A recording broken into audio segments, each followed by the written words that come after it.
Do século XVII ao século XIX, o estudo da eletricidade evoluiu de forma que se transformou de uma mera curiosidade a respeito do efeito Amba e dos fenômenos elétricos que ocorriam nos materiais, em alguns materiais, e passou a ser uma ciência fundamental da natureza, com método científico, com experimentos e com teorias, a fim de comprovar tais fenômenos.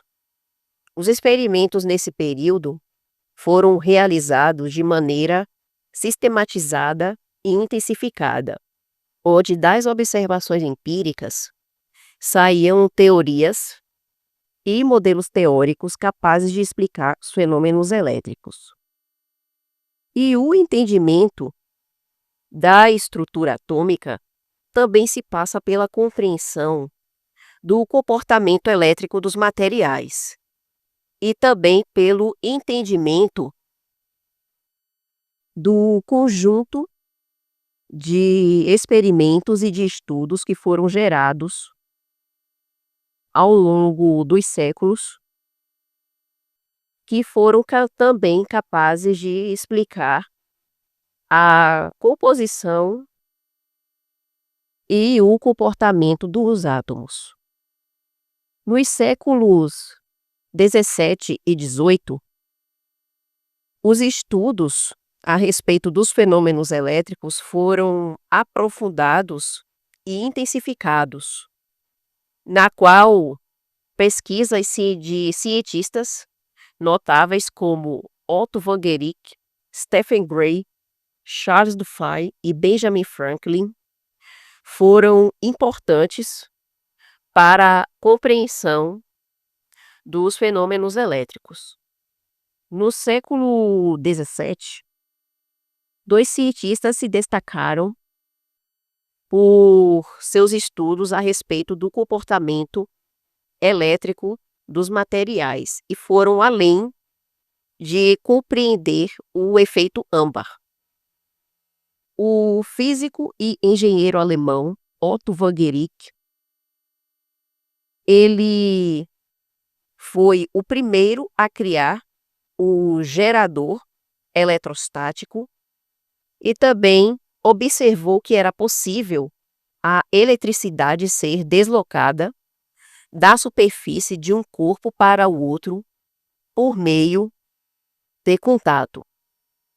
O gerador eletrostático foi criado a partir de uma esfera de enxofre, onde esta esfera de enxofre era submetida à fricção e adquiria carga elétrica, na qual esta esfera carregada adquiria a capacidade de atrair ou repelir outros materiais.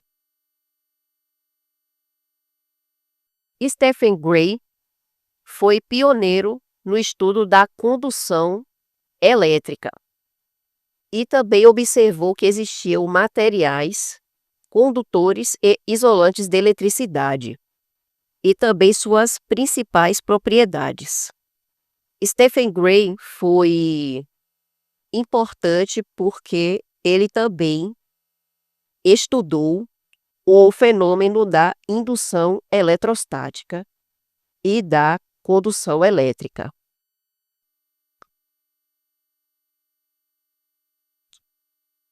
Charles Dufay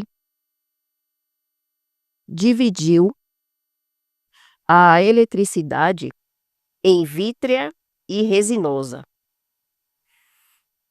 Ele era físico francês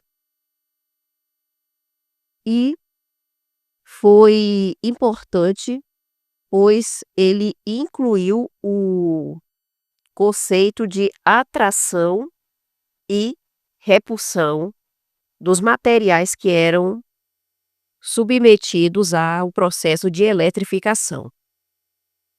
Charles Dufay sugeriu, nos seus estudos, a existência de dois tipos de cargas, que era a vítrea e a resinosa, e propôs o que é conhecido atualmente como a lei da atração ou repulsão das cargas.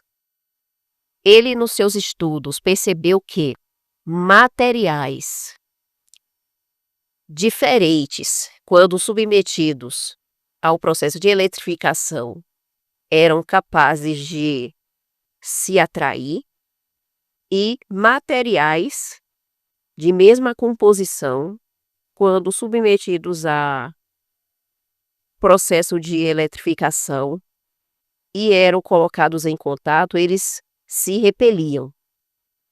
E desses estudos surgiram aplicações interessantes, como a garrafa de Leyden.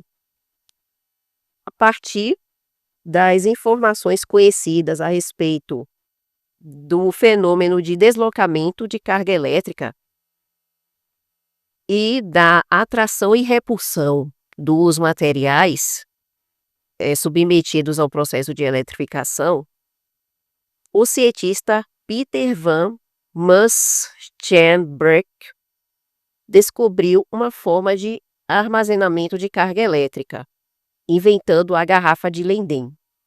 A garrafa de Leyden foi produzida a partir dos estudos já conhecidos, principalmente pelo francês Charles Dufay.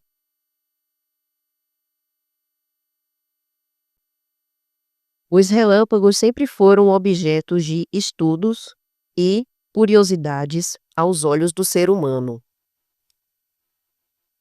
Eles são formados a partir de uma grande diferença de potencial entre os gases presentes na atmosfera, na qual se resulta numa forte descarga elétrica que se inicia nas nuvens e finaliza no solo.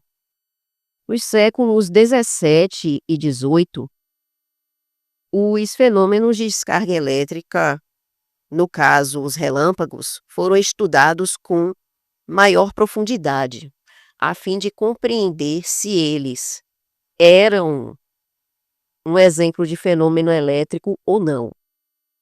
Benjamin Franklin, John Kenton e Joseph Priestley foram cientistas que deram boas contribuições a respeito dos estudos sobre os relâmpagos e também nos fenômenos elétricos no geral.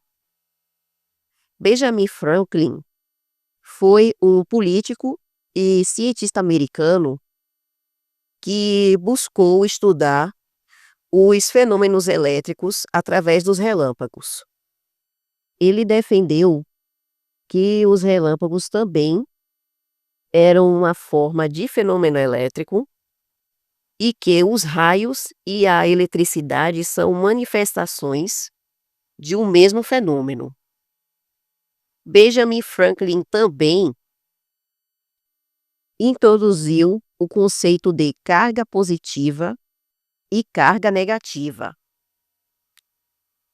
na qual os materiais que recebiam carga elétrica estavam carregados positivamente e os materiais que perdiam carga elétrica estariam carregados negativamente. E ele também deu caráter quantitativo aos fenômenos elétricos, o que permitiu medições e comparações. Benjamin Franklin foi uma figura muito importante para o estudo dos fenômenos elétricos e também para a formação dos raios e a construção do estudo sobre a eletricidade como conhecemos hoje. John Kenton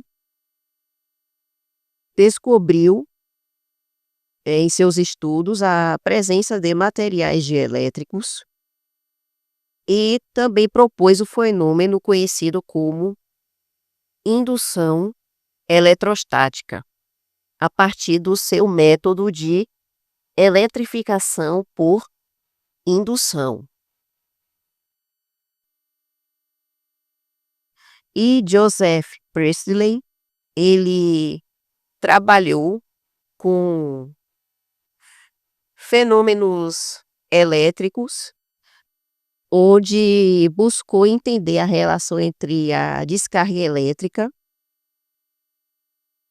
e os gases. Ele estabeleceu relações entre força elétrica e a distância e realizou experimentos quantitativos que resultariam no melhor entendimento sobre a força elétrica. E também buscou estudar os efeitos das descargas elétricas sobre os gases, na qual, nos seus experimentos, ele descobriu o gás oxigênio.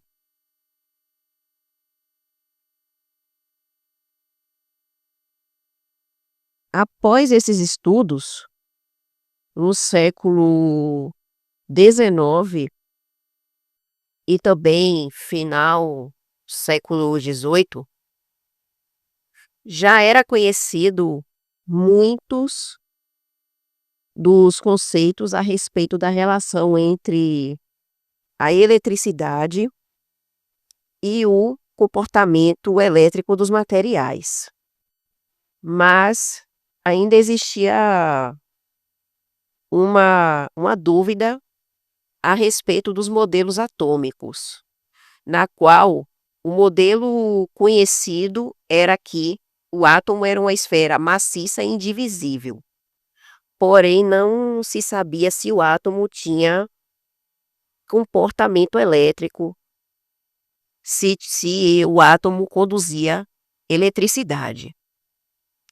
Então, as dúvidas eram se os fenômenos eletrostáticos que ocorrem nos materiais, eles poderiam ser explicados com base no modelo de Dalton.